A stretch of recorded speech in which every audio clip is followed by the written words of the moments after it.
2022 2023 198 கோடி கணக்கு அமைச்சிருக்காரு. 2021 22 237 கோடி கணக்கு அமைச்சிருக்காரு. 2020 21 வெறும் 8 கோடியே கணக்கு அமைச்சிருக்காரு. உலகத்திலே பிள்ளைக்கு கடன் கொடுத்தது கணக்கு அமைச்சிருக்காரு. பிள்ளைக்கு தானமா கொடுத்தது கூட சொல்லியிருக்கலாம். ஆனா டாக்ஸ் ரெடி பண்றது கடன். டோட்டலா உங்க பேங்க் அக்கௌண்ட்ல உள்ள பணத்தை அசஸ் பண்ணது போக மிச்சம் ஒரு அமௌண்ட் வரும். ஒரு 1 crore இந்த மாதிரி ஒரு அமௌண்ட் நிற்கும். அதுக்கு நம்ம டாக்ஸ் பே பண்ணிடுவோம். அவ்வளவுதான் விஷயம். 30% டாக்ஸ் கட்டினீங்கன்னா எந்த பணமும் இல்லீகல் பணம் கிடையாதுமா. இங்க இது ஒரு புது ரூட்டாவில் இருக்கு. நமக்கு ரூட் எடுத்து கொடுத்த மாதிரில இருக்கு. நம்ம இவ்வளவு நாள் செலவு கணக்கு தான் காமிச்சிட்டு இருந்தோம். செலவு கணக்கு இருக்குல்ல, மைனஸ் கணக்கு காமிக்கல. செலவு தான் ஆகுது இல்ல, வாடகை அந்த இந்த டிஎம்ஏ அப்படி இப்படி போட்டு ஒரு கணக்கு டேலி ஆகுது. கிரெடிட் கார்டு அது இதெல்லாம் போகும். அதெல்லாம் செலவுல தான் காமிக்கும். ஆனா இது ரொம்ப புது ரூட்டு. வீட்டில் உள்ளவங்களுக்கு கடன் குசியா இருந்து கடன் கொடுத்துருக்காங்க. அதான் அவங்க கணக்கு அமைச்சிருக்காங்க. சேல்ஸ் பண்றதா சங்கீதால விஷயம் எல்லாத்துலயுமே பிரச்சனையாவே இருக்குமா. அவங்க ஆக்சுவலா அவங்க அரசியல் கட்சியா தயாராகிறதுக்கு முன்னாடி இந்த பிரச்சனையெல்லாம் சால்வ் பண்ணுது. அந்த காருக்கு 1.5 கோடி ரூபா ஹைகோர்ட் வான் பண்ணி கட்ட சொல்லுது, டாக்ஸ் கட்ட சொல்லுது. அப்ப அதுலயே முடிஞ்சுட்டு டாக்ஸே 1.5 கோடி. இந்த வண்டி கட்டாம ஒரு அப்பீல் போனதுல கார் துப்புனது கோர்ட் உங்களுக்கு வரியை கட்ட சொல்லியா இறக்குமதி பண்ணிடல காரை. இன்னொரு தொண்டை காய்ச்சல் உள்ளது தானே மறுக்கிறீங்க. இதெல்லாம் திருத்தப்பட வேண்டிய சட்டமா? அடிப்படை மாற்றமே இருக்குமா அதுல? எனக்கு இது எப்பயுமே உடன்பாடு கிடையாது. அது என்ன இதுல சீட்டு கட்டா இதுல தோத்தா அதுல பிடிக்குன்னு சொல்றது கேம்பிளிங் என்னது? அதனால சொல்ல வரேன், ஏதாவது ஒன்று ஜெயிச்சா நான் இருந்தாலும் அதையும் வாச்சா போச்சாங்கிறது என்னோட கருத்து. ஒரு தொகுதி தான் அட்டிக்கணும், செலக்ட் பண்ணி ஜெயிக்க வேண்டியதானே. பெரம்பூர் தொகுதியை செலக்ட் பண்ணியிருக்காரு. நல்லா காம்ப்ளிகேட்டடா இருக்கும். அந்த மாதிரி ஒரு தூய்மை பணியாளர் எவ்வளவு தரக்குறைவா பேசணுமோ அவ்வளவு தரக்குறைவா பேசுது. நீ இத்தனை புரட்டிடணும் வச்சுக்க, நான் ஒண்ணு எதுவுமே சொல்ல. ஆனா வீட்டுக்குள்ள மரியாதையா அளிக்கணும். உனக்கு முன்னாடி உள்ள அரசியல் தலைவர்கள் எல்லாம் தான் பண்ணியிருக்காங்க. மனைவிக்குள்ள அந்தஸ்தை யாரும் காலி பண்ணல. தயார்மணி சீட்டு இல்லை, அவருக்கு என்னங்க வயசாகுது? அதனால பேச ஆரம்பிச்சிருக்காரு. அவர் மேடையில் எல்லாம் நக்கிற பேப்பர்ல கீச்சல் அள்ளி போட்டு காமிச்சாரு. பட் அது வரல சீட்டு வாங்குறதுக்கான குவாலிஃபிகேஷன். எல்லாத்தையும் விட்டுட்டு ஊழல் இல்லாத ஆட்சிக்கு நான் வருவேன்னு சொல்லி ஏற்கனவே ஊழல் வழக்கு உள்ளவங்களுக்கு சீட்டு கொடுக்குறீங்களா? இது என்ன கணக்கு? பெண்களை கதற கற்பழிச்சது அவர் தான். அவர் ஆட்சி தான். அவர் தான் வனத்துறை மந்திரியா இருந்தவர்.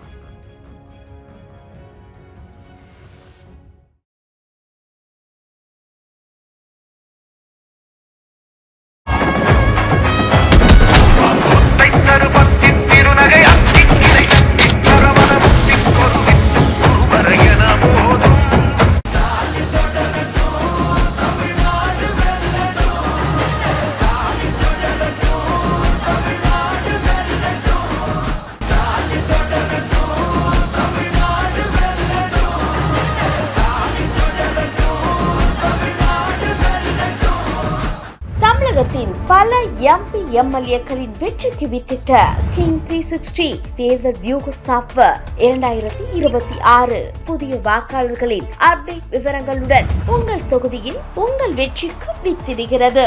உங்கள் வாக்காளர்கள் தொகுதி, பூத், ஆண், பெண், வயது என பல வகைகளில் ஒரே நொடியில் உங்கள் விரல் நுனியில் bulk WhatsApp, bulk voice call, viral தேர்தல் பிரச்சாரங்கள், ட்ரெண்டிங் செய்திகள் என கிங் 360 தேர்தல் வியூக பணிகள் குறித்த விவரங்களுக்கு உடனடியாக இணைந்திடுங்கள். கிங் டிவி நேயர்களுக்கு வணக்கம். இன்றைய சிறப்பு நிகழ்ச்சியில் நம்முடன் இணைந்திருக்கிறார் குற்றவியல் வழக்கறிஞர் RS தமிழ்வேந்தன் அவர்கள். வணக்கம் சார். வணக்கம். அதாவது அரசியல் களம் ஒரு சைடு பரபரப்பா போயிட்டு இருக்கக்கூடிய சூழல்ல எல்லாரும் அவங்களுக்கான விருப்ப மனுக்களை கொடுத்துட்டு இருக்காங்க. அதன்படி சொத்து விவரங்களும் டீட்டெயிலா எல்லாத்தையும் தேர்தல் ஆணையத்திட்ட ஒப்படைச்சிட்டு இருக்காங்க. தாவேக தலைவர் விஜய் அவர்கள் அவரோட அபிடிவிட்டியை கொடுத்திருக்காரு. அதுல எல்லாரும் கேட்கக்கூடிய விஷயம் என்னன்னா, சொத்து அதிகமா இருக்கவன் சொத்து அதிகமா இருக்குன்னு காட்ட போறான், கம்மியா இருக்குன்றவன் கம்மியா இருக்குன்னு காட்ட போறான். நான் இத்தனை பேருக்கு கடன் கொடுத்துருக்கேன் அப்படின்னு சப்மிட் பண்ணிருக்காரு இல்லையா? இதை எப்படி எடுத்துக்கிறது? மொத்தம் 625 கோடி கணக்கு கேட்டிருக்காருமா. அவரு அவங்க அம்மா பேர்ல 87 லட்சம் கணக்கு காமிக்கிறாருமா. இது போக பட்டினப்பாக்கத்துல வீடு, நீலாங்கரில் வீடு, சாலிகிராமத்துல வீடு, இதெல்லாம் வீடு கணக்கு 6 வீடு கணக்கு காட்டுறாரு. சமீபத்தில் டிவிஎஸ் எக்ஸல் வாங்கியிருக்காரு. அது வரைக்கும் கணக்கு புசியா இருந்து வாங்கி கொடுத்தாருன்னு தெரியல. எக்ஸல் ஓட டீ காப்பி வாங்குறது வாங்கியிருப்பாங்க. எக்ஸல் ஒன்று வாங்கியிருக்கிறாங்க. அது வரைக்கும் கணக்கில் கொடுத்துருக்காரு. அசைன் சொத்து 15 கோடி காமிக்கிறாங்கம்மா. அசையா சொத்து 2.5 கோடி காமிக்கிறாங்க. ஆனால் ஒரு ரோல்ஸ் ராய்ஸ் காரே இருக்குது அதில். ஓகே, அதே முடிஞ்சு போச்சு. அவர் பிஎம்டபிள்யூல எந்த கணக்கில் சேர்க்குறதுன்னு தெரியல. அவர் வந்துட்டு ஒரு ஸ்விஃப்ட் இதில் சேர்க்குறதுன்னு தெரியல. ரைட் விடுங்க.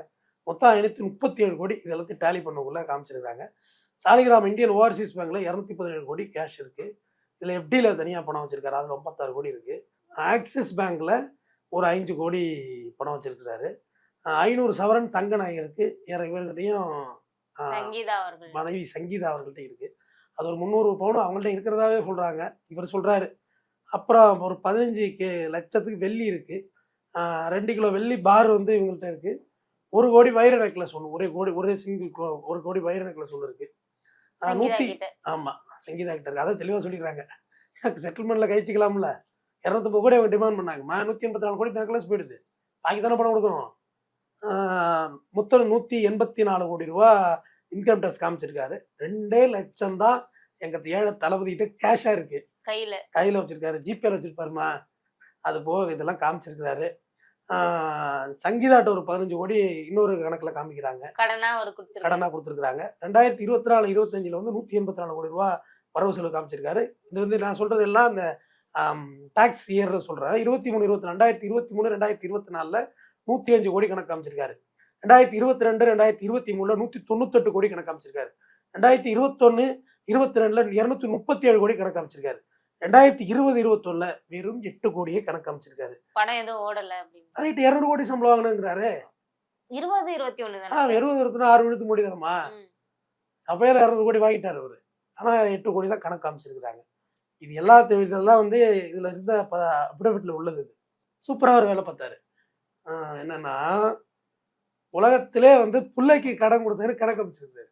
பிள்ளைக்கு தானமாக கொடுத்தாரு கூட சொல்லியிருக்கலாம். ஆனால் டாக்ஸ் ரெடி பண்ணுறது கடன். மனைவிக்கே கடன் கொடுத்துருக்காரு. மனைவிக்கு கடன். இது டாக்ஸ் ரெடி பண்ணுறது கொடுக்குறது. பிள்ளைக்கு பார்த்தேங்க எவ்வளோ ஒரு கிளவராக இவங்க ஆடிட்டிங் பண்ணுறாங்க. ஆனால் இவர் தான் ஊழலை ஒழிக்க போகிறாரா? ஏன் அந்த பணத்தையும் சேர்த்து காமிச்சிட்டு போட்டிதானே. இப்போ என்ன சொல்லிட போகிறாங்க உங்களை? இப்போ இந்த பணத்தை ஒன்று தேர்தல் ஆணையம் ஃப்ரீஸ் பண்ண போகிறது இல்லைம்மா. ஐடி கட்டின பணம் தானம்மா. பிள்ளைகள் சம்பாதிச்சு விஜய்க்கு கட்டணும் சார். ஏம்மா இது ஐடி கட்டின பணம், இதுக்கு பயப்பட வேண்டியதில்லைன்னு சொல்ல வர்றேன். அப்போ இதெல்லாம் கணக்கில் காட்டு. இப்போ அசஸ் உங்களுக்கு ஐடி பேப்பர் எடுத்து காமிக்கவா?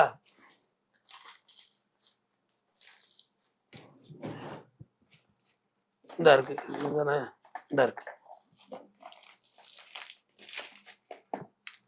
இதாம்மா இன்கம் டேக்ஸ் பேப்பர், ஓகேவா? நான் ப்ராப்பராக கட்டியிருக்கேன், நமக்கு ஒன்றும் பயம் கிடையாது. இந்த பேப்பரில் வந்து உங்களுக்கு வந்து அசஸ்மெண்ட்ஸ்ன்னு ஒன்று சொல்லுவாங்க. நீங்கள் முதல்ல உங்கள் நம்பரை கொடுத்து உங்கள் பேன் கார்டு கொடுத்துட்டிங்கன்னா உங்களுக்கு எவ்வளோ பேங்க்கில் வருதில்ல, பணம் வருதில்ல, அந்த பணம் வந்து மொத்தமாக நீங்கள் ஏமாற்றவே முடியாது. ஏன்னா ஒரு பேன் கார்டில் 100 அக்கௌண்ட் வச்சாலும் அதுதான் மாட்டிக்கிடுவோம். ஒரே நம்பர் தான். அதில் உங்கள் பேங்க் அக்கௌண்ட் டேலி மொத்தமாக ஏறி இறங்கிடும். 5 கோடி இப்போ 5 கோடி வருதுன்னு வச்சுக்கலாம் உதாரணத்துக்கு. என்னோட கணக்கு வருது. அதில் வந்து உங்களுக்கு டேலி பண்ண சொல்லுவாங்க. 5 கோடி இன்கம் ஆக்க முடியாது. அதை வருமானம் இல்லை, வாடகை, ஆஃபீஸ் வாடகை கொடுத்தது, ஸ்டாஃபுக்கு சம்பளம் கொடுத்தது, இதெல்லாம் வந்து அதில் மைனஸ் ஆகிட்டே இருக்கும். பெருவோரை பற்றுவை தருவோரை வரவைன்னு சொல்லி எல்லாத்தையும் காலி பண்ணிகிட்டே வருவாங்க. காலி பண்ணுறது குறிப்பிட்ட அமௌண்ட்டுக்கு மேலே அதை அசஸ் பண்ண முடியாது. அது முதல்ல வந்து 5 லட்சம் வருமானம் வரைக்கும் ஐடியில்னு சொன்னாங்க. இப்போ 10 lakhs உயர்த்திருக்கதா சொல்லியிருக்காங்க இந்த லே காண்டில். நீங்கள் வந்து கோடியில் போக்குள்ள எப்படி ஆகும்னா அதை வந்து டோட்டலாக அசஸ் பண்ணுவாங்க. இதுக்கு தான் தனி சார்ஜ், ஆடிட்டிங்கிறதுக்கு சார்ஜே இதுக்கு தான். இது எல்லாத்தையும் அசஸ் பண்ணிவிட்டு குறிப்பிட்ட அமௌண்ட்டுக்கு மேலே அவங்களால பண்ண முடியாது. இவ்வளோதான் சார் உங்களால் செலவு கணக்கு. நமக்கு இதில் ஒரு பெரிய லாஜிக். இது ஒரு அட்வொகேட் ஐடி கட்ட வேண்டியது இல்லை. ஆனால் நம்ம கட்டுறது வந்து பேங்கிங் பர்பஸ்க்காக கட்டுறது. நம்ம ஒரு லோனு வாங்கிக்கலாம். ரெண்டாவது, இந்த நாடு எனக்கு ஏதாவது செய்யணும்னு ஆசைப்பட்றேன். எனக்கு நல்ல ரோடு போட்டு கொடு, நல்ல குடித்தண்ணி கொடு, நல்ல சுகாதாரம் கொடுன்னு நான் கேட்குறேன்ல. அப்போ நான் வருமானம் கொடுத்துட்டேன், என்னோட வருமான வரி உனக்கு கட்டிட்டேன், நீங்கள் எனக்கு செஞ்சு கொடுக்கணும்னு கேட்குறதுக்கு உரிமை நமக்கு இருக்குது. ஆனால் அட்வொகேட்டாக ஐடிக்கு அப்பாற்பட்டவர்கள் அந்த ப்ரொஃபஷன் மட்டும் இன்கம் டேக்ஸ் கட்ட தேவையில்லை. மஸ்ட்டு கிடையாது, கட்ட வேண்டியதில்லை, இல்லை மஸ்ட்டு இல்லை. ஆனால் கட்டுறாங்க. இப்போ எல்லாருமே நிறைய பேர் கட்ட ஆரம்பிச்சிட்டாங்க. டோட்டலாக உங்கள் பேங்க் அக்கௌண்ட்லேருந்து உள்ள பணத்தை அசஸ் பண்ணது போக மிச்சம் ஒரு அமௌண்ட் வரும். ஒரு 1 crore இந்த மாதிரி ஒரு அமௌண்ட் வந்து நிற்கும். அதுக்கு நம்ம டேக்ஸ் பே பண்ணிடுவோம். அவ்வளோதான் விஷயம். 30% டேக்ஸ் கட்டினீங்கன்னா எந்த பணமும் இல்லீகல் பணம் கிடையாதுமா. இங்கே அதிகபட்சம் பெனால்ட்டி வேணா 60% கட்டினீங்கன்னா 154 கோடி ரூபா கட்டி எந்த பணமும் இல்லீகல் கிடையாது. இப்போ இவர் என்ன பண்ணியிருக்காரு, இதை பார்த்தீங்க, உங்கள் நேர்மையான தலைவர் கொடுத்த ஆடிட்டிங்கு, மனைவிக்கு கடன் கொடுத்துருக்குற 15 கோடி, பிள்ளைக்கு கடன் கொடுத்துருக்குற, மகன் சஞ்சய்க்கு கொடுத்துருக்குறேன், அதுக்கடுத்து மகளுக்கு கொடுத்துருக்குறேன், அப்பாவுக்கு கடன் கொடுத்துருக்குறேன், அம்மாவுக்கு கடன் கொடுத்துருக்கேன். கடவுள் அறிய இந்த மாதிரி ஐடியெல்லாம் நம்ம கூட பண்ணலை. இது ஒரு புது ரூட்டாவில் இருக்கு. நமக்கு ரூட் எடுத்து கொடுத்த மாதிரில இருக்கு. நம்ம இவ்வளவு நாள் செலவு கணக்கு தான் காமிச்சிட்டு இருந்தோம். செலவு கணக்கு இருக்குல்ல, மைனஸ் கணக்கு தான். கணக்கு காமிக்கல, செலவு தான் ஆகுது இல்ல. வாடகை, அந்த இது இந்த இது டிஎம்ஐ அப்படி இப்படி போட்டு ஒரு கணக்கு டேலி ஆகுது, கிரெடிட் கார்டு அது இதெல்லாம் போகும். அதெல்லாம் செலவுல தான் காமிக்கிறது. ஆனா இது ரொம்ப புது ரூட்டா இருக்கு. வீட்டுல உள்ளவங்களுக்கு கடன் புசியா இருந்து கடன் கொடுத்துருக்காரு. அது நட்பு அடிப்படையில கடன் வாங்குறது குடுக்கறது, அது நண்பர்களா குடுத்துக்கலாம்ல சார். இல்ல எவ்வளவு கிளவரா அவங்க ஆடிட்டிங் பண்ணிருக்காங்க பாருங்க. இல்ல சார், வீட்டுல அப்பா அம்மாவுக்கே கடன் கொடுக்கும் போது நண்பருக்கு கொடுக்கறது ஓவா கல்யாணம் பண்றோம் சிட்டில எடுத்துட்டு வாங்க, நீங்க வாங்க என்னோட சாலிராமத்து, அதுதான் வித்துட்டு தான் ஒரு கேம் விளையாடுறாங்க. இது சங்கீதாவை ஏமாத்துறதுக்கா இல்ல ஓட்டு போடுறவங்களை ஏமாத்துறதுக்கா இல்ல பொது ஜனத்தை ஏமாத்தையான்னு தெரியல. அந்த கல்யாணம் பண்றது கணக்கு விற்கிறவங்க கணக்கு காமிக்கிறாங்க. குறைந்த கம்மியா போனா கூட அந்த கல்யாணம் பண்ண 50 கோடி ரூபா போகுமா? தர ரேட்டுக்கு சொல்றேன். ஏன்னா மால் கட்டலாம், அவ்வளவு பெரிய இடம், அது ஃப்ரண்ட்ல பெரிய பார்க்கிங் ஸ்பேஸ் இருக்குது. 50 கோடி தாராளமா தட விற்கும். ஆனா அதை அவங்க கணக்கு காமிச்சிருக்காங்க சேல்ஸ் பண்றதா சொல்லி. சங்கீதால விஷயம் எல்லாத்துலயுமே பிரச்சனையாவே இருக்குமா? அவங்க ஆக்சுவலா அவங்க அரசியல் கட்சியா தயாராகிறதுக்கு முன்னாடியே இந்த பிரச்சனையெல்லாம் சால்வ் பண்ணிருக்கணும். இப்ப இது ஜீவனாம்சம்க்கும் உதவி பண்ணும்ல சார். அதான் எல்லாத்தையும் சரி 200 கோடி ரூபாய் சம்பளத்தை விட்டுட்டு வந்தேன் அப்படின்னு உங்க நேத்து கூட பேசியிருக்காரு பெரம்பூர்ல, பார்த்தோம். அப்ப இந்த காசெல்லாம் எங்க போச்சு? அந்த காருக்கு 1.5 கோடி ரூபாய் ஹைகோர்ட் வான் பண்ணி கட்ட சொல்லுது, டாக்ஸ் கட்ட சொல்லுது. அப்ப அதுலயே முடிஞ்சு போச்சு. உங்க டாக்ஸே 1.5 கோடி. இந்த வண்டி கட்டாம ஒரு அப்பீல் போனதுல காரி துப்புனது கோர்ட். உங்களுக்கு வரியை கட்ட சொல்லியா? இறக்குமதி பண்ணிடல காரை. நீங்க எந்த நாட்டுல இருந்து கார் வாங்கிக்கலாமா? அது நம்ம நாட்டுல இடம் உண்டு, அரசியலமைப்பு சட்டத்துல இடம் உண்டு. ஆனா வரி கட்டிடணும். இறக்குமதி வரி, செல்வ வரி, வெல்த் டாக்ஸ்னு ஒன்று இருக்கு. எங்களுக்கு டாக்ஸ் தனி புக்கு, எங்களுக்கு லாவில் ஒரு புக்கு சிலபஸே அது. வெல்த் டாக்ஸ், செல்வ வரி. காரு, காஸ்ட்லியான மொபைலு, 1 லட்சம் ரூபாய்க்கு மேலே எல்லாம் மொபைல் போகுது, அது வெல்த் டாக்ஸ் ஒன்று உண்டு. செல்வமாக இருக்கிறது செல்வ வரி. கோல்டு இஸ் நாட் இன்வெஸ்ட்மெண்ட், செல்வ வரி. வேற என்ன சொல்லலாம்? வீடு, மாளிகை, சாதாரண வீடுங்கிறது வந்து சாதாரண வந்துடும். அசையா சொத்துல வராது, அசையா சொத்து தான், ஆனால் டாக்ஸ் உண்டு. இது போக ஒரு வீடு, இத்தனை வீடு வச்சிருக்கிறாரு, அதுக்கும் கணக்கு காமிச்சிருக்கிறாங்க. எனக்கு இந்த கடன் கொடுத்ததுல தான் காமெடியே போச்சு. அப்புறம் நேற்று வந்து நாமினேஷன் கட்டினாரு. 2 தொகுதியில நிக்கிறாரு. 2 தொகுதியில் நிற்கிறாரு. இது 2 தொகுதியில் நிற்கிறது எனக்கு உடன்பாடு இல்லாத விஷயம் தான். நான் ஜென்ரலாகவே சொல்கிறேன். அது எந்த கட்சியாக இருந்தாலும் எனக்கு உடன்பாடு கிடையாது. அது இப்போ ஒரு எம்பியாக இருப்பாங்க, அதை வந்து இன்னொரு எம்எல்ஏ பணம் கட்டுறாங்க. எம்எல்ஏ ஜெயிச்சோன்னா ஒரு பதவியை ராஜினாமா பண்ணணும், மறுபடியும் அதுக்கு பை எலெக்ஷன் வைக்கணும்ல. யார் காசு வந்து பை எலெக்ஷன் வைக்கிறது? 2லையுமே ஜெயிச்சு. ஆமாம்மா, 2லுமே ஜெயிச்சா ஒன்று நீங்கள் வித்ரா பண்ணணுமா? அது மறுபடியும் பை எலெக்ஷன் தானே வைக்க முடியும். 2லையும் ஜெயிச்சா சொல்கிறேம்மா, ஜெயிச்சா 2லையும் தோத்தா இங்கே பிரச்சனை கிடையாதுமா. அப்போ 2லையும் நீங்கள் நிற்கிறீங்கன்னா இன்னொரு தொண்டனுக்குரிய வாய்ப்பை தான் நீங்கள் மறுக்கிறீங்க. எந்த கட்சி தலைவர் செஞ்சாலும் சரி, இன்னொரு தொண்டை கட்சியில் உள்ளது தானே மறுக்கிறீங்க. இதெல்லாம் திருத்தப்பட வேண்டிய சட்டமா? அடிப்படை மாற்றமே இருக்குமா அதில்? எனக்கு இது எப்பயுமே உடன்பாடு கிடையாது. அது என்ன, இதில் சீட்டு கேட்டா இதில் தோத்தா அதில் பிடிக்குன்னு சொல்றது கேம்பிளிங்கன்னு. இது 2ல ஏதாவது ஒன்று கிடைக்கும் தானே சார். ஏமா, இன்னொரு தொண்டனுடைய வாய்ப்பு தானே நீங்க மறுக்கிறீங்க. அப்ப உங்களுக்கு நம்பிக்கை இல்லை. 2 தொகுதியிலையும் தோத்தா எவ்வளவு பெரிய விமர்சனம். 2லையும் ஜெயிச்சா நீங்க தானே சொன்னீங்க பை எலெக்ஷன் வைக்கணும்னு. ஒரு சாதனையா இருக்குல்ல. சாதனைக்கு என் கூட்டு வரி பணம் வேதனையாக கூடாது. நான் டாக்ஸ் கட்டி உட்காந்து ஏன் வரி பணத்தை எதுக்கு விளையாடுறீங்க? உங்க சொந்த காசுல தேர்தல் வச்சுக்கோ. வித்ட்ரா பண்றவங்க அவங்க சொந்த காசுல தேர்தல் நடத்தி கொடுக்கணும். சட்டப்படி 2 தொகுதியில நிக்கலாம்னு சொல்லி தானே சார் நிக்கிறாங்க. சட்டம் அதான் அடிப்படை மாற்றமே பிரச்சனை இருக்குன்னு சொல்றேன். தொகுதியில் நிக்கலாம், நான் இல்லைன்னு சொல்லலையே. செங்கை சிவம் மேயர் பிரியாவுடைய தாத்தா இருக்காருல்ல, செங்கை சிவம், அவர் தான் ஜெயலலிதா 4 தொகுதியில் கட்டினாங்கன்னு இவரும் கட்டி, ஆனால் இவரை வந்து படாத பாடுபடுத்திட்டு சட்டம். ஆனால் அன்னைக்கு அந்த அம்மையாரை ஒன்றும் செய்யவே இல்லை. அது பிரச்சனையாச்சு இல்லை, அது பெரிய சர்ச்சையாச்சு. ஆனால் ஜெயலலிதா அம்மாவை எதுவுமே பண்ணல. ஆனால் செங்கை சிவத்தை ரொம்ப பாதிச்சுட்டு அந்த பிரச்சனை. அதோட மேயர் பிரியாவுக்கு அந்த பதவி கிடைச்சதுமா, அவங்க தாத்தா பண்ண தியாகம் அது. ரெண்டாவது ஒரு பட்டியலின சமுதாயத்தை கொடுக்கணும் சென்னை மாநகர, அதோட தான் அந்த அம்மா வந்து கிழி கிழிக்கிறாங்க எல்லாரும் போட்டு விமர்சனமா பண்ணி ஒரு வழியாக்கிட்டாங்களே. அவங்க பேசுற மொழிநடை கொஞ்சம் குழந்தை தமிழா இருக்கு, அவ்வளவுதான். மற்றபடி விவரம் எல்லாமே இருப்பாங்க. 5 வருஷம் நடத்தியிருக்காங்கல்ல, வித்தவுட் அலிகேஷன்ல ஏதோ ஓட்டிட்டாங்கல்லம்மா ஒரு பெண்ணா இருந்து. அது பெரிய விஷயம் சொல்றேன். செங்கை சிவம் அதுக்கு தான் இந்த இதை சொன்னேன், தொகுதி கட்டுறது. அப்புறம் தான் ஒரு பாலிசி கொண்டு வந்து 2 தொகுதியை டைப் பண்ணாங்க. ராகுல் காந்தியே 2 தொகுதி இருக்காருமா, வயநாடுன்னார்ல. அதனால சொல்ல வரேன், ஏதாவது ஒன்று ஜெயிச்சா இருந்தாலும் அதையும் வாச்சா போச்சாங்கிறது என்னோட கருத்து. ஒரு தொகுதி தான் அட்டிக்கணும், செலக்ட் பண்ணி ஜெயிக்க வேண்டியதானே. பெரம்பூர் தொகுதியை செலக்ட் பண்ணியிருக்காரு, நல்லா காம்ப்ளிகேட்டடா இருக்கும். 234 தொகுதிகளையும் விஜய் தான் வருகிறேன்னு சொல்றாருல்ல சார். கேட்டோமா, எல்லாத்தையும் ஆளு பிடிச்சி நிப்பாட்டிருக்காங்களம்மா. இப்பதான் ஒன்று ஒன்றா வருது. ஒரு தொகுதி கேண்டிடேட் இப்போ லைஃபை போட்டு புழக்க ஆரம்பிச்சிட்டாங்களே. சரத்துன்னு சொல்லி ஒருத்தரை போட்டு புழக்கிறாங்க பார்த்தீங்களா? நீயா நானாவிலாம் வந்துட்டு போயிருக்காரு அவரு. பொண்டாட்டி வயித்துல வெந்நீரை பிடிச்சி ஊற்றணும்னு சொல்லி ஒரு அலிகேஷன்ல வந்துட்டு போயிருக்காரு. அப்புறமா தான் ஒரு ஆடியோ லீக்கேஜ் ஒன்று, அப்புறம் இன்னொரு கேண்டிடேட், இப்படியா ஒருத்தவங்க ஒரு பிரச்சனை. அவரோட டிரைவரோட பையனுக்கு வாய்ப்பு அவர் கொடுத்துருக்காரு. இப்பதான் ஏதோ ஒரு கேஸ்ல வெளியே வந்திருக்கிறாராம் பெயில்ல. இருந்தாலும் இத்தனை வருஷமா கூட வேலை செஞ்சவரோட பையனுக்கு வாய்ப்பு கொடுத்துருக்காங்கல்ல சார். நல்லா கொடுங்கம்மா, உங்க சங்கீதா கூட சீட்டு கொடுங்க. இப்ப என்ன கேட்டா, யாரு கேட்டா, விஜய் சஞ்சய்க்கும் கூட ஒரு சீட்டை கொடுங்கம்மா. இதுக்கு தானே நம்ம புள்ள வித்து வச்சிருக்கோம், பொண்டாட்டி வச்சிருக்கிறோம்.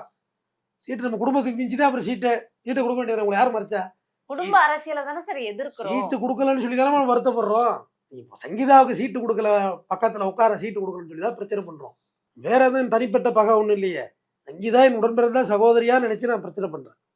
பண்ணுவேன், நான் பண்ணுவேன், நான் பேசிட்டு தான் இருப்பேன். நீ எத்தனை வேணுமோ வச்சுக்கோ, அது உன்னுடைய சாமர்த்தியம். காசு அந்த பொண்ணு சொல்லிச்சுல, எத்தனை வேணா வச்சுப்போம், காசு இருக்கு எங்கள்கிட்ட இல்லை. சூப்பரா பேசிச்சு பாப்பா, நீயே எடுத்து கொடுத்த பிற கண்ணிட்ட எங்களுக்கெல்லாம், நீ வச்சுக்கோ. அதை யாரு சொன்னா? அது இப்ப எல்லாம் ஒருவனுக்கு ஒரு தீண்டு இருக்கணும்னா பணம் காசு இல்லை, அவர்கிட்ட இருக்கு. அதான் அந்த பொண்ணு சொன்னிச்சு, எங்கள்கிட்ட இருக்கு வச்சுக்கிறோம், உங்களுக்கு என்ன அப்படின்னு சொல்லி வச்சுக்கங்க, தாராளமா வச்சுங்க. ஆனா பொண்டாட்டிக்கு உள்ள உரிய மரியாதை கொடுக்குங்கிறது தான் நம்மளுடைய கோரிக்கை, தவிர வேற ஒன்றும் உன்னுடைய சந்தோஷத்துக்கு ஒன்றும் நான் கொடுக்க இல்லையே. நீ எங்க வேணா போ, குடி, குட்டியார் அடி, எங்க வேணா நீ போ. நீ சொல்ற மாதிரி குப்பை பொறுக்கிற 3 பாயிண்ட் வச்சிருக்கான்னு பேசுனுச்சுல்ல, அந்த மாதிரி ஒரு தூய்மை பணியாளரை எவ்வளவு தரக்குறைவா பேசணுமோ அவ்வளவு தரக்குறைவா பேசுது. நீ இத்தனை பொண்டாட்டியணுமோ வச்சுக்க, நான் ஒன்று எதுவுமே சொல்ல. ஆனா வீட்டுக்குள்ள முறைய மரியாதையா அளிக்கணும். உனக்கு முன்னாடி உள்ள அரசியல் தலைவர்கள் எல்லாம் தான் பண்ணியிருக்காங்க. மனைவிக்குள்ள அந்தஸ்தை யாரும் இங்கே காலி பண்ணலை. காலி பண்ண அரசியல் வாழ்க்கையே ஆட்டமாயிடும், தெரிஞ்சுக்கங்க. மொத்த சங்கீதா கிழிச்சது பத்தியா சவுண்டு, ஆரன் மாதிரி முடிஞ்சது இல்லை. அதுக்கு சொல்ல வர, மனைவிக்குள்ள மரியாதையை கொடுங்க, அதுதான் நம்ம போராடுறோம். இப்போ விஜயோட தனிப்பட்ட வாழ்க்கை எதுவும் விமர்சிக்கவே இல்லையாம்மா. அவர் மனைவிக்குள்ள மரியாதை கொடுக்கட்டும். குழந்தைகளுக்கு என்ன செய்யணுமோ கடன் கொடுத்தான்னு கணக்கு அமைச்சிட்டு இருக்காரு. இதெல்லாம் ஈடுபடுத்தக்கூடாது. அதுக்கா புள்ள புட்டி வித்து வச்சிருக்கோம். குடும்ப அரசியல் வேண்டாங்கிற ஒன்றுடா. குழந்தைங்களுக்கு கொடுக்கறது எப்படி சார் கடனா எடுத்து? அதான் சொல்ற, குடும்ப அரசியல் வேண்டாம்னு இப்பதான் நீங்க சொன்னீங்க. உங்களோட வருமான தணிக்கைக்கு மட்டும் குடும்பம் வேணுமா? புள்ள பேர்ல அம்மா அப்பா பேர்ல கணக்கு அமைப்பீங்களான்னு கேட்குறது. என்ன குழப்புது? இப்படிப்பட்ட நேர்மையான மனுஷன்னு பாருங்க அவரை. இது எப்படிமா அவங்களால புரிய வச்சு கொண்டு வர்றது? நேத்து கூட பார்த்தா அப்படியே பொம்பளைங்களாம் அழுகுதுமா அப்படின்னு. ஓ நான்வா பாசம் சார், பாசம் சார், பாசம் நேரம் மாசம் சார், மாசம் சொல்லி வயிற்றுல சாராய போட்டு வச்சிருப்பாங்க ஒரு படத்துல. பாசம் சார், பாசம் நேரம் மாசம் சார், மாசம் அம்பியார் அடிச்சிருக்கு அந்த படத்துல. அதுக்கு சொல்றேன். இப்ப நேற்றுக்கு சம்பவம் பார்த்தீங்கன்னா பேரிகார்டை உடைச்சிட்டு வந்து உள்ள போடுறாங்க. அப்ப இன்னும் அவங்க எதுவுமே லெசன் ஆகலாமா? பேரிகார்டை உடைச்சிட்டு புகுந்து போலீஸ்காரங்க மறைச்சி அடிச்சு பேரிகார்டை வச்சு லாக் பண்ணி பேட்டி ஒன்று பேசிக்கிட்டு இருக்கு. உண்மையிலேயே சொல்றேன், நீங்க தாவேக்காவா திமுகவானே தெரியல. நீங்களே உங்களை ட்ரோல் பண்ணா எப்படி பார்ப்போம்? நாங்க எதுக்கு தான் இருக்கிறோம்? திமுக சரி, இதே விஜய் வரலையா அந்த இடத்துக்கு? ஏற்கனவே கருவில் வந்தது பத்தாதா? 41 53 ஆச்சு இல்லை இறப்பு. இதெல்லாம் சின்ன இடமா போட்டு மிரியல் ஆகிடும். அவங்க அந்த இடத்துல போய் பரவாயில்ல இங்கே வருவாருன்னு வெயிட் பண்ணிட்டு இருந்தாங்களாம். 1 கிலோமீட்டர் அந்த இடையில கூட்டம் இருந்துச்சு அவ்வளோ தூரம். விஜய் என்ன இந்த இடத்துக்கு வரவழைக்கல? திமுக தான் காரணம். திமுக கையில் நாடே இல்லைம்மா. நாடு வந்து கோட் ஆஃப் கண்டக்ட் தேர்தல் பர்மிஷன் கொடுக்காத காரணமே அவங்க தான். கண்டனம்லாம் தெரியும். பர்மிஷனோட திமுக கொடுக்க முடியும். அவங்களே அவங்கள்ட்ட தான் வாங்கிட்டு இருக்காங்க தேர்தல் ஆணையத்துட்டு போய். தேர்தல் ஆணையம் தான் இப்போ எல்லாமே, சிஎம் எல்லாமே அவங்க தான். அனைத்து மந்திரி பொறுப்பும் அவங்கள்ட்ட தான் இருக்கு. அவங்க தான் சிஎம் வண்டியே இறக்கிட்டு செக் பண்ணிட்டு இருக்காங்க. இதுல வேற தூங்கிட்டாங்கன்னு வேற ஒரு வீடியோ. ஐயோ, நீங்க வேற உங்களை நீங்களே அள்ளி தூத்திக்கிட்டா எப்படி? தூங்குறாங்க வண்டியில படுத்து, வீடியோ வெளியாயிட்டு. அது ஒரு பக்கம் ஓடிக்கிட்டு இருக்கு. அதனால தேர்தல் ஆணையத்து கண்ட்ரோல்ல இருக்கு. 234 கேண்டிடேட் அறிவிச்சு உங்களை யார் மறைச்சா? கேண்டிடேட் அறிவிக்கிறது எதுக்குமா மண்டபம்? நீங்க 234 தொகுதி கேண்டிடேட்டே அப்படியே வாட்ஸ்அப்ல அனுப்பிட்டு தொகுதிக்கு போயிட வேண்டியது பிரச்சாரத்துக்கு. எல்லாம் போயிட்டாங்க பிரச்சாரத்துக்கு. சுறா படத்துல வடிவேலு வருவார்ல, போட்டு ஓட்ட போறேன்னு. எங்கடா போட்டி? ஏய், வருஷம் முடிஞ்ச பிறகு வர்றியடா அப்படின்னு விட்டா முடிஞ்சது. அது போட்டு ஓட்டு வருதுல வடிவேலு. காலையில 6 மணிக்கு வர சொன்னா ஆமா, டான்ஸ் எல்லாம் போட்டு மெதுவா வந்து சேருவார், போட்டு ஓட்டி முடிஞ்சிடும். அந்த மாதிரிக்க நீங்க பிரச்சாரம் தேர்தல்லாம் முடிஞ்ச பிறகு வந்தா தொகுதிக்கு வந்தா தொகுதி என்ன வருது? அதான் பர்மிஷனே கொடுக்க மாட்டீங்களே. எதுக்குமா பர்மிஷனு? மத்தவங்க எல்லாம் வாங்கலையாமா? வாங்கிட்டு பண்ணிட்டு தானே இருக்காங்க. டார்கெட் பண்றாங்கல்ல சார். பர்மிஷன் கொடுக்காம லாக் பண்ணணும்னா யாருக்கு பண்ணணும்? எடப்பாடி பழனிசாமி பிரச்சாரம் பண்றாரா இல்ல வீட்டுல தூங்கிட்டு இருக்காரா? பண்ணிட்டு தான் இருக்காரு. ரைட். பிஜேபியில பண்றாங்களா வீட்டுல தூங்கிட்டு இருக்காங்களா? அவங்களும் ஆரம்பிச்சிட்டாங்க. தமாக, காங்கிரஸ், மத்த எல்லா கட்சியும் பண்றாங்களா வீட்டுல தூங்கிட்டு இருக்காங்களா? நடைபயணம், சுற்றுப்பயணம் எல்லாம் நடக்குதுல்ல, கிறுகிறு பயணம் எல்லாம். அதாவது அவங்கவுங்க வேலை பார்த்துட்டு தான் இருக்காங்க. உனக்கு ஒருத்தவங்க மட்டும் பர்மிஷன் கொடுக்கலன்னு சொன்னா இது அறக்க மாட்டாங்க. கையில் 52 வீச்சர் வாங்குற கதையா இருக்காது. ஆட தெரியாத மேடை கோணல்னாலாம் ஒரு பெரிய மன்னிப்பே. நீங்க வந்து 41 பேர் செத்துறதுக்கே வீடியோ தானே போட்டீங்க சிஎம் சார் அப்படின்னு. வீடியோ போட்டு வாக்காளரு போடுங்க விசில் சின்னத்துல சொல்ல வேண்டியதானே. லைலா மணிக்கு சீட்டு கொடுக்கலையா? காலையில் ட்ரோல் பார்க்குறேன். சரத்குமார் மாதிரி இவர் உட்காந்துருக்காரு. பின்னாடி வந்து எல்லாம் லேடிஸ் மாதிரி போட்டோ போட்டிருக்காங்க. அதை ஒரிஜினா புசியாக இருந்தலாம். என்ற குடும்பத்தில் எல்லாம் வந்தாச்சு. உடனே அந்த ஃபோட்டோ இமேஜ் மைண்டில் வந்துட்டு போகுது.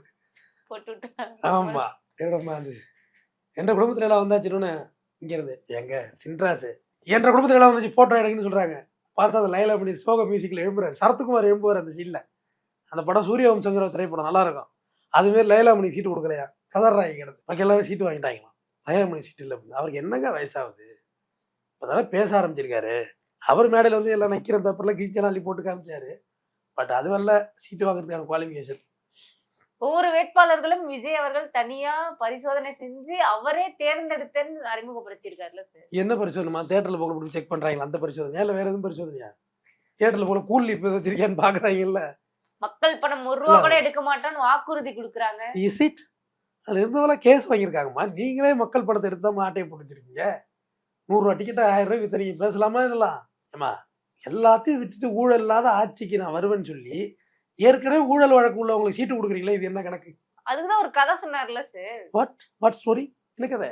மரியாதை நிமித்தம் காரணமா அவரோட பேரை சொல்ல விரும்பல. ஐயோ, சீட்டை கொடுத்துருக்கீங்களே.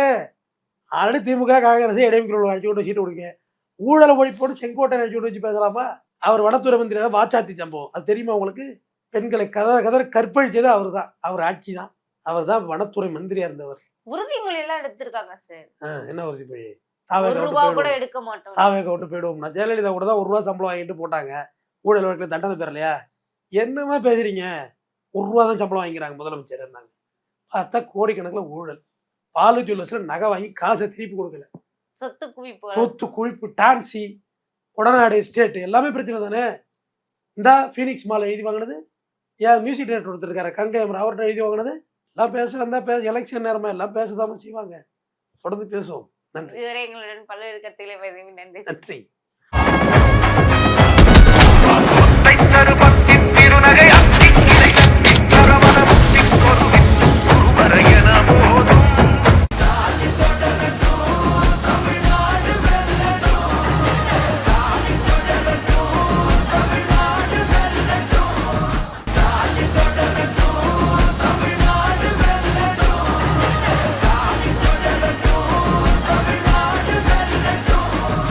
தமிழகத்தின் பல எம்பி எம்எல்ஏக்களின் வெற்றிக்கு வித்திட்ட கிங் 360 தேர்தல் வியூக சாப்ட்வேர் 2026 புதிய வாக்காளர்களின் அப்டேட் விவரங்களுடன் உங்கள் தொகுதியில் உங்கள் வெற்றிக்கு வித்திடுகிறது.